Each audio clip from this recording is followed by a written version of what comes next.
E aí pessoal, aqui quem fala é André Cador e esse é o About Money. E antes de começar esse vídeo, quero pedir como sempre um like aqui no nosso canal e uma inscrição caso você ainda não seja um inscrito. E nesse vídeo novamente eu estarei trazendo listas de ações. Eu vou trazer uma lista de 10 empresas que eu acho que estão numa situação completamente difícil e que têm sérias chances de não durar mais esse ano, ou entrar numa recuperação judicial, se é que já não estão dentro, ou não ter a continuidade das suas operações. Lembrando que uma empresa quebrar muitas vezes não significa ela sumir do mapa ou valer zero. Muitas vezes empresas quebradas caem durante muito e muito tempo. A Oi, por exemplo, já está quebrada há muito tempo. Outras empresas já estão quebradas, só que vão perdendo valor aos pouquinhos. Então, não é que você dorme no outro dia a empresa sumiu do mapa. Então não é isso que eu acho que vai acontecer. Eu acho que nesse ano essas empresas tendem a se deteriorar cada vez mais. Quem sabe a cotação possa até andar, mas se tratando dos fundamentos e os resultados da empresa, elas estão numa situação complicadíssima que eu acho difícil elas se sustentarem ainda mais com juros tão altos e com uma perspectiva ainda de alta antes da queda. Então, eu acho que são empresas que podem se prejudicar mais do que já estão prejudicadas. A maioria tem dívidas altas e resultados bastante negativos. Portanto, eu prefiro ficar longe. Lembrando que nada nesse vídeo vai se tratar de uma recomendação de compra, manutenção ou venda de nenhum tipo desse ativo. É apenas um vídeo de interesse informativo para vocês que têm curiosidade sobre isso. E aí, a primeira empresa da nossa lista é uma empresa que já está há muito tempo na Bolsa de Valores e que tem resultados péssimos. A Estrela, a ESTR4, uma ação que já está há muito tempo sendo negociada na Bolsa de Valores e veio se deteriorando durante muitos e muitos anos. E hoje está completamente abandonada na Bolsa de Valores e jogada às traças. Se olharmos a cotação, muitas pessoas até podem dizer que está tudo certo porque as pessoas tendem a avaliar as ações pelo preço da cotação e não pela empresa em si, muitas vezes. Só que a empresa tem números e resultados péssimos já faz bastante tempo. Para vocês terem uma ideia, seu PL negativo, seu PVP negativo e toda a sua margem líquida, ROIC, ROI, são todos muito ruins. Boa parte é totalmente negativa. Sua disponibilidade de caixa é de apenas 473 mil. Você ouviu certo, 473 mil. Para uma dívida de mais de 100 milhões de reais. E a empresa está dando prejuízo atrás de prejuízo. Nos últimos 3 meses deu um prejuízo de 9 milhões e nos últimos 12 meses de 25 milhões. Lembrando que esses números de milhões são muito baixos comparados com os números que ela trabalhava há muitos anos atrás, bem diferentes dessa realidade atual que a empresa vive. O patrimônio líquido da empresa, para vocês terem uma ideia, já era negativo desde 2014 e 2015 e foi aumentando cada vez mais para hoje ser um patrimônio líquido negativo de mais de 550 milhões de reais. A empresa, se a gente olhar os trimestres que ela deu lucro, historicamente falando, olhando desde 2015, por exemplo, a gente só vê 1, 2, 3, 4, 5, 6, 7, 8, 9 trimestres desde 2015 que a empresa deu lucro. Os outros trimestres foram todos prejuízos e prejuízos muito superiores aos trimestres que deram lucro, ou seja, ela está há muito tempo no vermelho. E a próxima empresa da nossa lista é a NEXP3, a Nexp. Uma empresa que até mudou de nome, se eu não me engano era outro nome no passado. A empresa tem um PL negativo, PVP negativo e todos os seus outros indicadores negativos. Ela tem apenas 9 milhões de caixa para 57 milhões de reais em dívida. Deu prejuízo de 7 milhões nos últimos 3 meses e mais de 45 milhões de reais de prejuízo nos últimos 12 meses. Mais de 3 vezes o que ela tem de valor de mercado. Então a empresa está numa situação péssima, já faz muito tempo, inclusive. Olhando o gráfico da ação, a gente vê que ela já valeu mais em 2008, 6 mil reais em termos proporcionais, para hoje custar apenas R$ 3,85. Então uma queda de mais de 99,90%, praticamente todo o valor da empresa foi perdido ao longo dos anos. E a próxima empresa da nossa lista é uma empresa bem fora do radar, a Nord3, a Nordon Indústrias Metalúrgicas. Uma empresa que vale 39 milhões na bolsa, tem PL negativo e PVP negativo, e todos os seus outros indicadores também são muito negativos. Para vocês terem uma ideia, ela tem uma margem líquida de menos 344%. A empresa tem apenas uma disponibilidade de incríveis R$36 mil para 37,9 milhões de dívida, uma desproporção total. Com um EBITDA negativo nos últimos 3 meses, nos últimos 12 meses, dando um lucro negativo, um prejuízo de 367 mil e mais de 8 milhões nos últimos 12 meses. Além de números baixos se comparados com as outras empresas SA da Bolsa, os números são bastante negativos. Então, além dela ser extremamente reduzida e uma micro comparado com o resto das outras empresas, também é sempre negativo os resultados. Já faz muito tempo, tornando a empresa insustentável e eu nem sei por que ela ainda está sendo negociada. E a próxima empresa da nossa lista é a SNSY5, a Sansui Indústria de Plásticos. Uma empresa com números péssimos, todos os seus quesitos praticamente negativos. A empresa ainda que tem um resultado um pouco melhor, um EBITDA positivo. Porém, o seu lucro não vem já faz bastante tempo.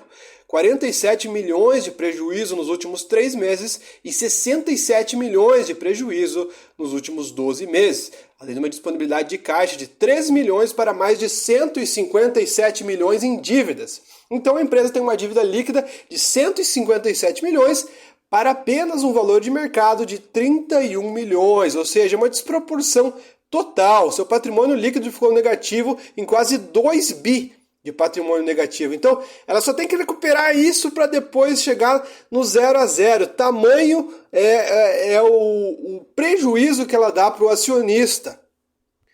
E a próxima empresa é o Fertilizantes Heringer, FHER3. Uma empresa com números péssimos, negativo em todos os quesitos praticamente. Porém, é uma empresa que tem muita especulação e atrai muitos investidores. O seu gráfico volta e meia cai bastante, depois sobe bastante, e isso atrai muito as pessoas que gostam de especular e brincar com a ação.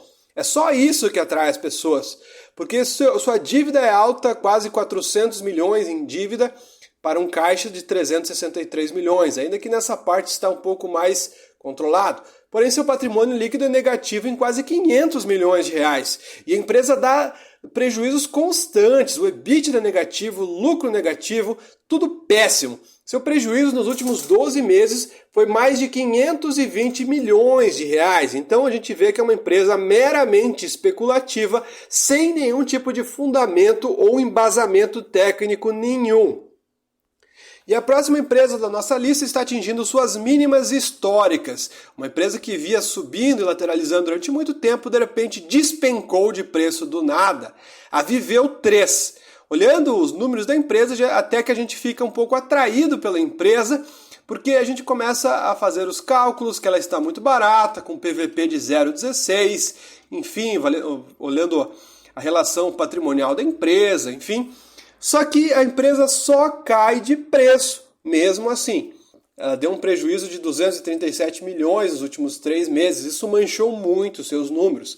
Eu lembro que antes desse prejuízo acontecer, eu não entendia porque a empresa caía tanto, porque seus números estavam todos positivos. O seu PL estava positivo naquele momento. Aí que eu vi que a cotação caía porque, de certa forma, o mercado anteveu todo esse prejuízo que ela teve nos últimos 3 meses. Olha como é interessante você não achar que você descobriu a fórmula mágica de investir em ações e que você encontrou uma empresa fora do radar extremamente barata.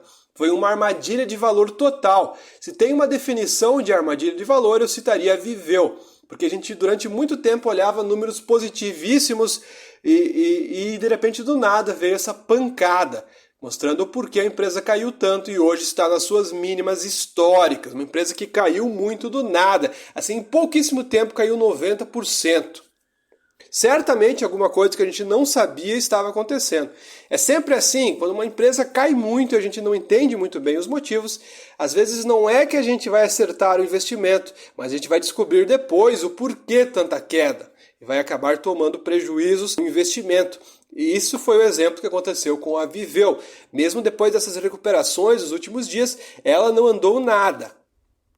Outra empresa que eu considero arriscada no momento que a gente vive pela sua atividade é a Show3, a Time for Fun. É uma empresa de lazer, assim, que faz eventos e shows.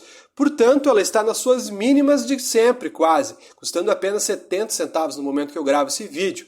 Seus números são bastante negativos nos últimos trimestres e o segmento é péssimo dado a situação econômica do país, o macro difícil e os juros elevados são péssimos para setores, digamos assim, não essenciais para a economia. Então o setor de lazer geralmente é o primeiro que mais é afetado com juros altos. E se tem um exemplo de empresa de lazer e eventos é a Times for Fun, a Show3, que é praticamente a única empresa dessa área. Apesar de tudo, ela ainda tem uma dívida controlada, só que seus resultados negativos trimestre a trimestre me mantêm bastante céticos com a continuidade da companhia. Ela vai ter que inventar alguma forma de aguentar esse período de juros altos durante mais tempo. Será que ela conseguirá sobreviver durante todo esse tempo de juro alto? E a próxima empresa dessa lista, que eu acho que está numa situação dificílima, é também uma que as pessoas falam muito pouco, que é a GSHP3, a General Shop. A empresa está custando R$ 6 nas suas mínimas históricas. Números muito negativos, todos os indicadores estão bastante negativos. Caixa reduzido, apenas 90 milhões de caixa para uma dívida de quase 2,10 bi de dívida. Então, a empresa acabou ficando com um patrimônio líquido negativo de menos 1 bi, para uma empresa que vale apenas 11 milhões na bolsa. Então, vocês têm noção que a empresa está valendo 11 milhões de reais? Certamente existem pessoas no seu bairro que têm esse dinheiro para comprar a empresa inteira. Para vocês verem o tanto que ela está numa situação complicada. Ela tem 11 milhões de valor de mercado e tem que pagar uma dívida de mais de 2 bi. Então, a empresa está numa situação complicadíssima. Deu lucro de apenas 2 milhões nos últimos 3 meses ainda, mas olhando um horizonte mais longo de 12 meses, a empresa deu um prejuízo de mais de 220 milhões de reais apenas. Outra empresa numa situação dificílima e de poucas chances de continuidade é uma que eu cito sempre, mas as pessoas ainda tem gente que gosta de investir, que é a PEMAN3, a Paranapanema. Não sei como ainda tem gente defendendo essa empresa. Muitas pessoas entraram na empresa devido ao investimento do mega investidor Luiz Barsi, ainda que a empresa agora não está longe da sua mínima, que foi 78 centavos, hoje ela está a R$1 e pouquinho. Só que mesmo assim, não importa o quanto ela ande em termos de cotação, os seus fundamentos e o longo prazo vão pesar na companhia, porque a empresa só para funcionar dá prejuízo, todos os seus indicadores são negativos. Um caixa de 36 milhões para uma dívida de quase 5 e mais de 5 bi de patrimônio líquido negativo, ou seja, uma empresa praticamente quebrada, ela apenas existe por existir e para atrair sardinhas também. Ela tem um prejuízo de 335 milhões de reais em 3 meses, em 12 meses chegou a dar um prejuízo de 1,5 bi. Então não existe argumento que o mega investidor Barsi investiu que sustentem uma empresa nessa situação.